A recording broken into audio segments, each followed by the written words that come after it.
후반부에 소개한 그런 기적, 그런 것도 기적이라고 생각이 드세요? 다 줬는데 하나도 안 할 거고, 내 거 하나도 안 챙겼는데 굶는 게 걱정이 안 돼. 근데 실제로 굶을 때도 있어. 그래도 괜찮아. 하나도 마음이 안 아프고 하나도 후회가 안 돼.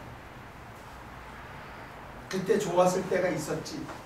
그때 주님이랑 참 좋았지. 근데 없어서 가서 물 한 잔 마시고 이렇게 있는데 주님이 나를 왜 굶기시는지 느껴져. 그래서 그것도 또 받아들여.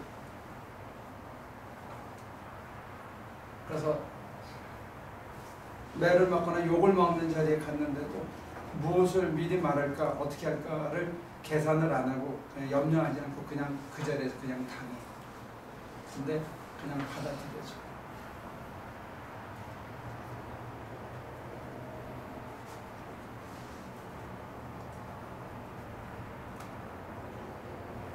그럼 무슨 기적이죠?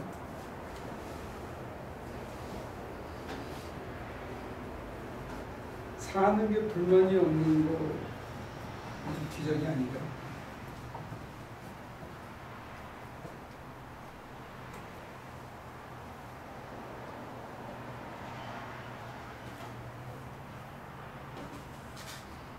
잘 살게 하다가 교회 찾아갔더니 겨우 시작한다는 소리가 사는 게 불만이 없는 거, 이게 기적이 아닌가요? 이딴 소리나 해주니 이게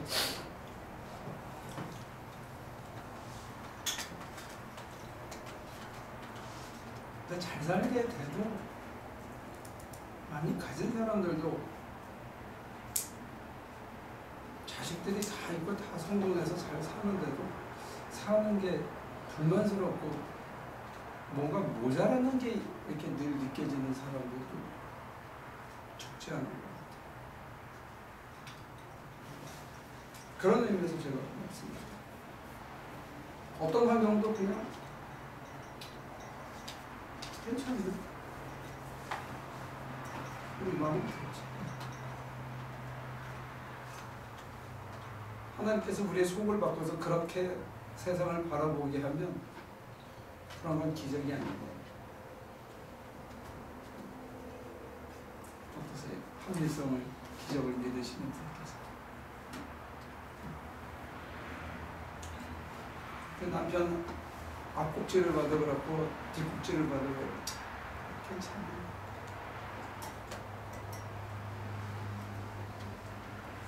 내 앞을 받아버리고 뒷꼭지를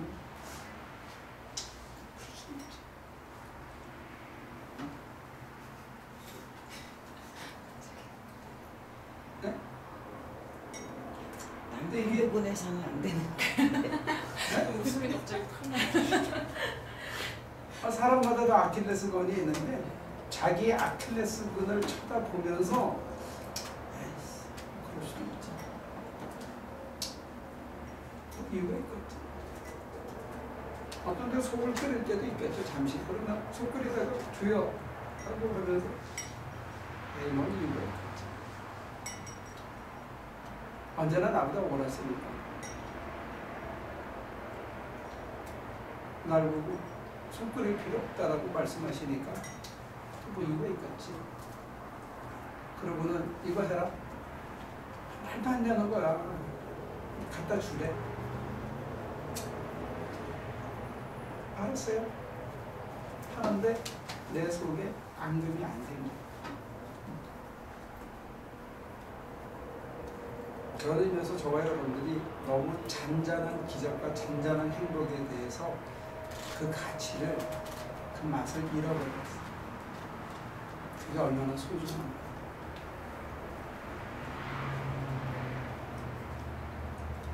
굉장히 소중한 거예요.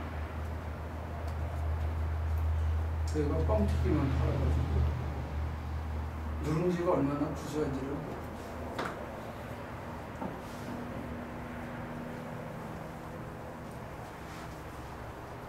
그러다가 어느 날 세상에 있는 사람들이 다 특별히 더 이쁘지도 않고 특별히 더 미운 것도 없고 다 비슷비슷해요. 그러면 그것도 살만해요.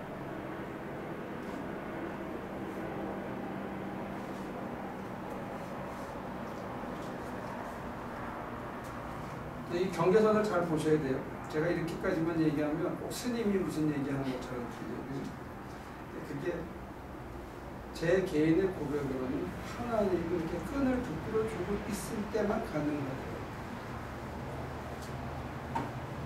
보이지 않는 끈으로 이렇게 내 가슴을 이렇게 받쳐주고 있을 때만 가능하더라고요. 그게 놓아지는 순간에 그게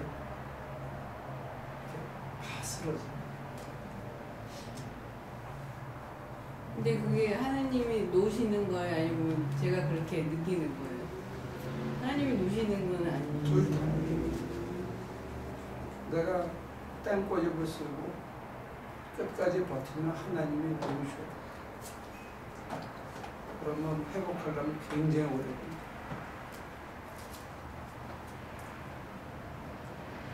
그래서 요즘 사람들이 말을 만들었어요. 뭐라고? 있을 때 잘해. 하나님한테도 마찬가지예요. 여러분들이 하나님은 마냥 받아준다고 생각하고 있는데 어느 날 바리새인들이나 헤롯이 당들이 욕먹은 게 우리보다 수백 배 나쁜 놈들에서 먹은 게 아니에요. 딱 하나, 우리보다 겁이 없었어. 제가 보는 여러분들이 경계선상에 왔다 갔다 하는 사람들이 있어요. 겁이 없는 사람들이 좀 무서워요.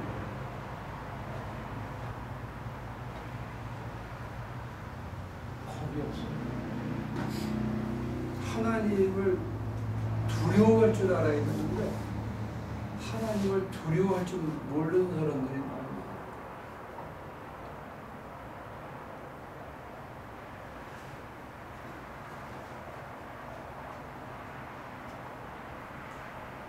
그럼 다른 사람 탓하죠, 그죠? 자기가 겁이 없었다는 걸 생각합니다. 하나님을 경외하는 걸 잃어버리면 그 끈이 무너지더라고요.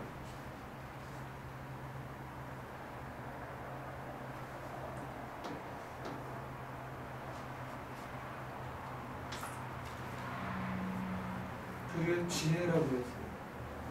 하나님을 경외하는 것, 하나님을 신뢰하는 것, 하나님을 하나님으로 인정하는 것. 내가 머릿속에는 하얗고 유혹이 스치지만 갖다 주려니까 내 그냥 가는 거 그게 경계예요.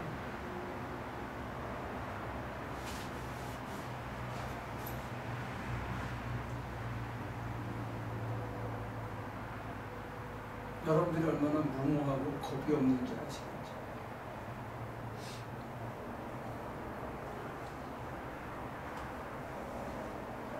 그거는 장로교 목사님들이 더 잘 가르치는 거예요. 겁주는 거.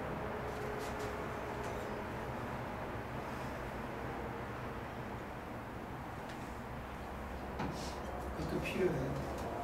주님과 더불어 인조하는 것도 필요하지만 그래도 끝내 경외하고 두 가지가 참 어려우면서도 너무 사랑스럽고 그 사랑받은 게 너무 감사하면서도 방자할 수 없는 이게 있어야 되는데 이게 무너지면 다른 게 다 무너져요. 그게 안 무너지면 붙들고 있으면 꼭지를 보면 그래야 돼요. 참 안 됐고 여러분들이 자기 배우자 뒷꼭지를 보면 참 안 됐고 참 미안하고 좀 안타깝고 이런 마음이 그게 마지노선이에요. 그게 없어지면 사람을 향해서 아까 하나님을 향해서는 경외심이라는 걸 얘기했는데 사람을 향해서 봤을 때 측은지심이 떨어지면 그 관계는 끝나요. 관계가 끝난다는 얘기는 내 마음이 이렇게 끊어버리면 안 좋죠. 그 마음을 늘 유지하고 사는 거가 환경이 어떻든지 간에 상대방이 어떻게 하든지 간에 그렇게 사는 거가 기적이다. 하나님의 은혜로 말미암은 기적이다. 상대가 나한테 어떻게 하든지 간에 내 마음이 그 상대를 향해서 그 선을 잃지 않고 기적이다.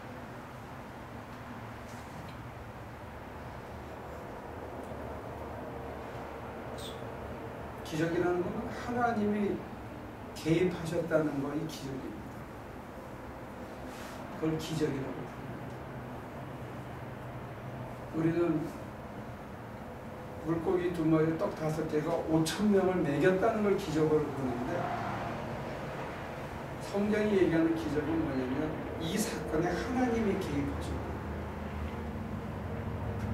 출애굽에서 만나와 메추라기가 떨어진 것, 멀쩡히 잘 가던 놈들이 공중에서 떨어졌다. 그래서 요즘 뭐 창조과학회 같은 데서는 그런 연구를 하는데, 역풍이 불면 메추라기가 그 바람을 못 견뎌서 떨어진다.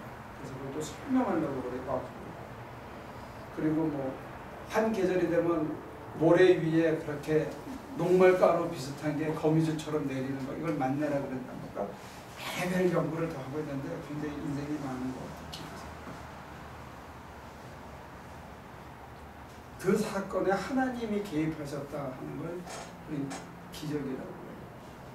제자들 발 앞에 자기 소유를 팔아서 갖다 놓은 것, 하나님이 그들의 마음을 움직였다. 그래서 기적이라고 해요.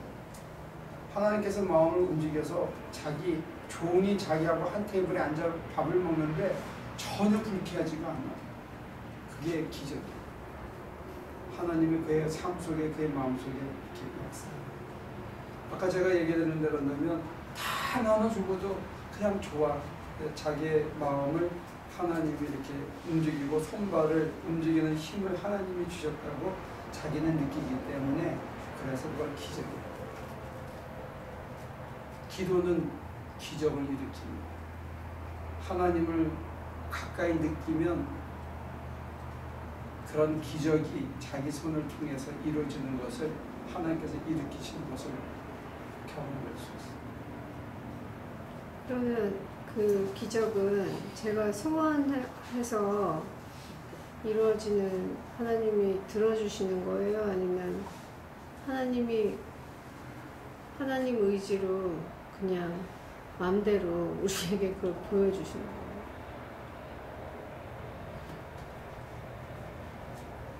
첫째는 소원을 하지 마. 소원해서 지키는 사람을 내가 못 봤어. 아니, 그러니까 소원 우리가 너무 소원이고 바래서. 소원이고 하지 마. 소원은 욕심으로 변질될 가능성이 많고, 소원은 절대로 못 지키니까 하지도 마.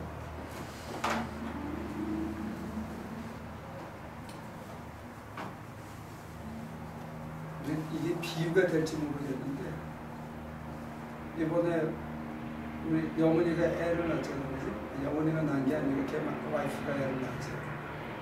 애를 낳았는데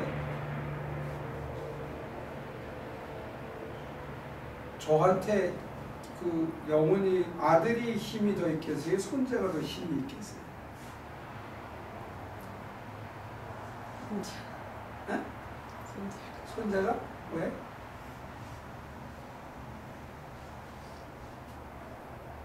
왠지 그 사랑하는 마음이 또 틀리지 않으세요? 사랑하는 마음이 틀린다고? 어떻게 틀리죠? 할머니들 말씀이 자식 키울 때는 예쁜 줄 몰랐는데 손자를 보니까 어떻게 할 줄 모르게 예쁘더라고요. 그래? 응? 누가 더 힘이 있어요? 아들 보면 얄미운데 손자 때문에 계속 라이드 주시는 거예요? 응? 아들 본 바가지면 당장 차를 갖다 버리고 싶은데 그 손자 때문에 이뻐가지고 또 내려다주고 또 내려다주고 그러는 거예요?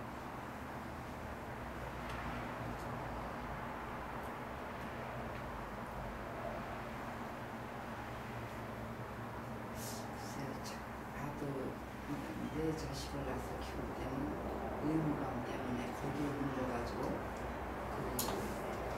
그렇게 애틋한 거 그런 거 못 느꼈던 것 같아요. 이제 손자는 사랑만 좀 되잖아요.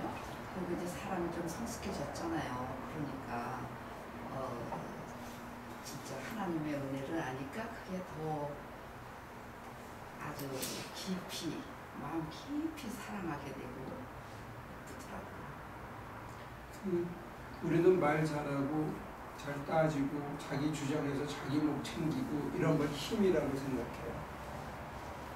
그걸 코어스로 파워라고 해요. 그냥 무력하게 십자가에 매달려서 사람의 마음을 이렇게 잡아 당기는 걸 퍼스웨이시브 파워. 그러니까 이제 주중에 기롱수 집사 우리 남성교회 회장이 저한테 카톡을 보내서 할아버지 되시면서 축하해야 되나 말아야 되나 아무튼 축하드립니다. 그러니까 이제 제가 우리 또래에서는 제일 먼저 손절을 받더라고요. 별로 뭐 축하받을 일이 아니죠. 근데 이제 이런 건 있더라고요.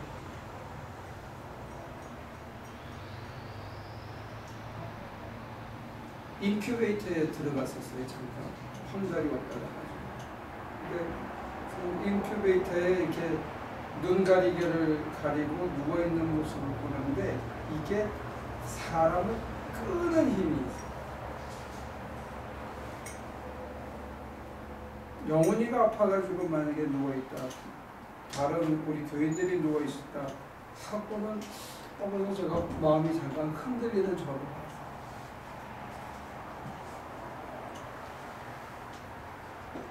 그러니까 어린아이가 아플 때 오는 그 느낌이 자기를 표현할지도 모르고 정말 파워디스한데 그 아이가 사람을 끄는 힘이 더 강할 수도 있다. 그러니까 소원하지 말고 그냥 갓난아기처럼 정말 무력하게 누워있으면 하나님이 그 마음을 거기 다 빼앗길 수 있어요.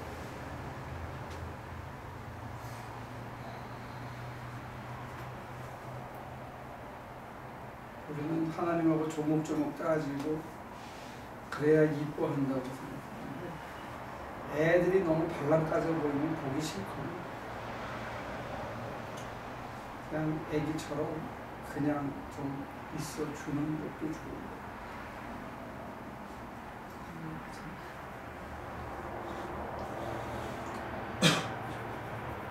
이 세상 살면서 우리가 사람들하고 딜하는 데 익숙해져가지고 하나님하고도 자꾸 딜을 하려고 해요.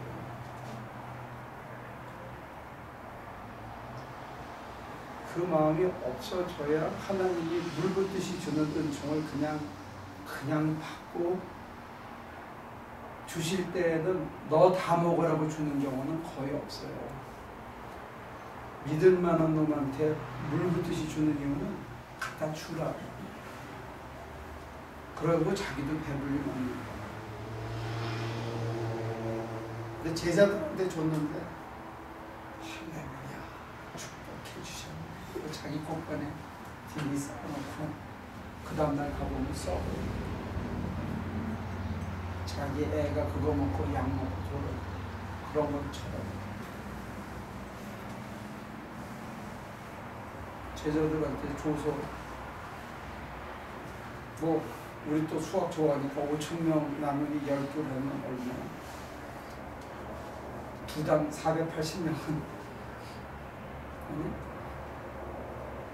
책임지라고 줬나 480명 걸 지가 다 먹으면 안 되죠.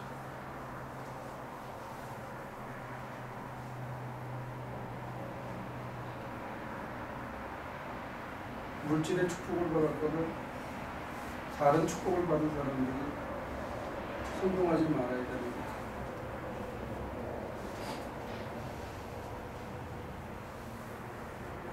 그거는 제 고백인지 몰라도 내가 가장 약할 때 제가 하나님을 움직이는 힘이 가장 강한 거예요.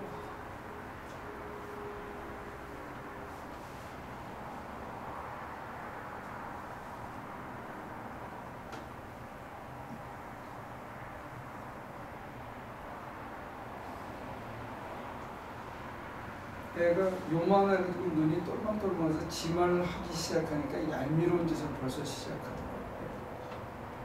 애가 반토막만 하니까 그런 얄미로운 짓을 별로 못하는 거예요. 여기 7살만 되면 별지랄을 다 할 거예요. 하나님한테.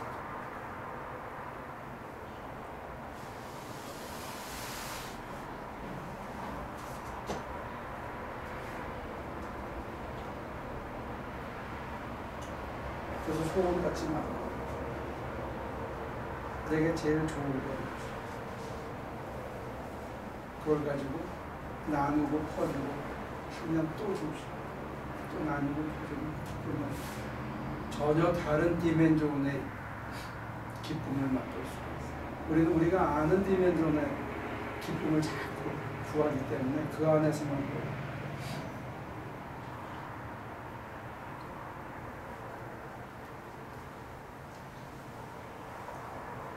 세상은 넓다. 하나님의 세상은 넓은다.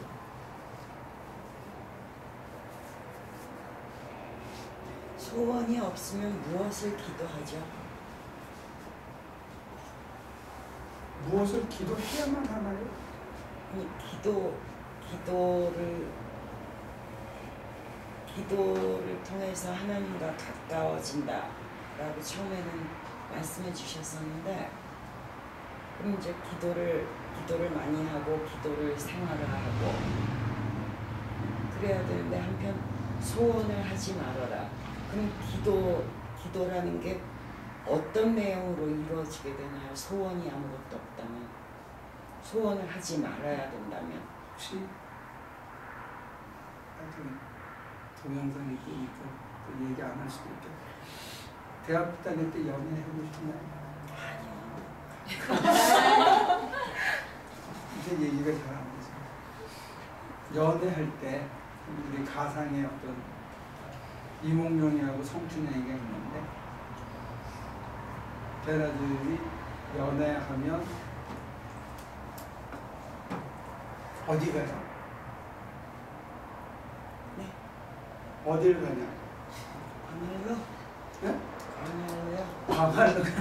광활로든지 광나로든지 어디를 가면 뭐 남자애는 자꾸 뽀뽀라도 한번 하고 싶은 생각이 있는지 몰라도 그냥 둘이 꼭 말을 많이 하거나 꼭 무슨 만지작거리거나 그러지 않아도 그냥 같이 있을 수 있지 않나요? 집에 갈 생각도 못하고 그냥 같이만 있으면 좋을 텐데. 그러다가 길 가다가 이렇게 쥐푸덕하고 넘어졌어. 그러면 아야 어머. 그러면 남자가 후다닥 일어나가지고 이렇게 일으키고 뭐 털어줘. 그리고 배고프면 배고프다. 꼭 필요할 때는 청구를 해도 그렇지 않을 때는 그냥 같이 있습니다. 기도를 꼭 뭘 해야 된다, 무슨 내용을 해야 된다 정해진 건 없는 것 같아요. 그리고 사실 아무 말도 할 게 없죠. 그냥 같이 있으면 좋은. 그러다가 마음이 막 심란하고 그러면 하나님 내 마음을 드립니다. 제가 마음이 심란합니다. 그렇게 하죠.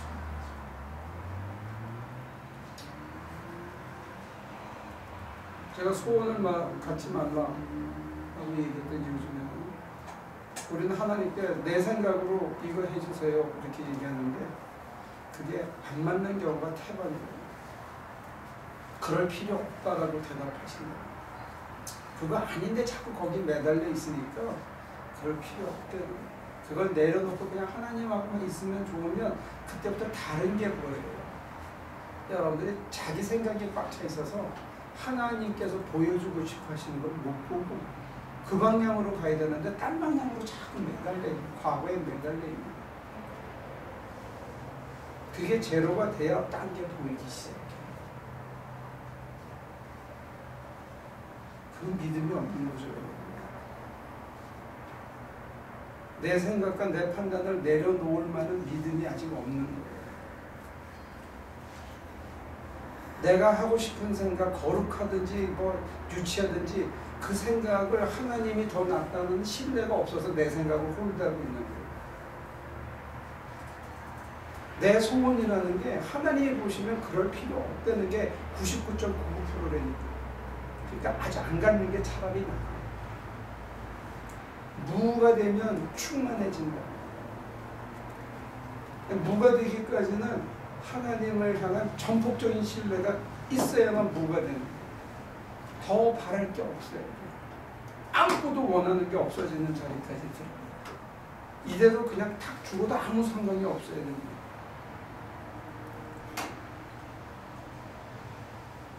그거는 전적 신뢰에 가야만 가능합니다.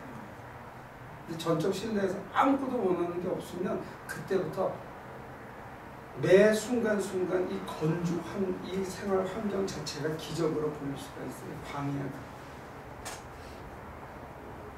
일상이. 아까 얘기로 돌아서 일상에서 뒷꼭지가 안 되고 일상에서 그냥 하루가 좋네. 이거 굉장한 기적이에요.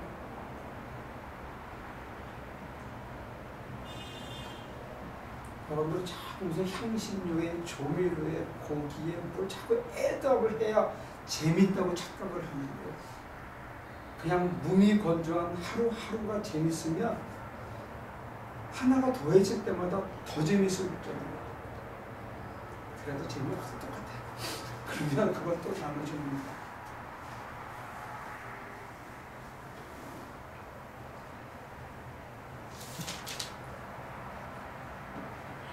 그건 젊었을 때 젊은 사람들은 뭔가 재미있는 일상을 바라는데요. 나이 먹은 사람들은요, 아무 일도 안 일어나는 날이 소원이에요. 그냥 잔잔하고 무미건조한 하루하루가 되기를 바라는데, 잔잔하고 싶은데 뭐가 와서 이렇게 폭탄을 터뜨리는 거, 그거를 오히려 더 이렇게 저하게 되는데, 그 심란한 마음이 왔을 때 그 마음을 통째로 심란과 더불어 자기 마음의 모든 걸 하나님께 드리고 하나님이 어떤 판단을 내리셔서 어떤 선물과 어떤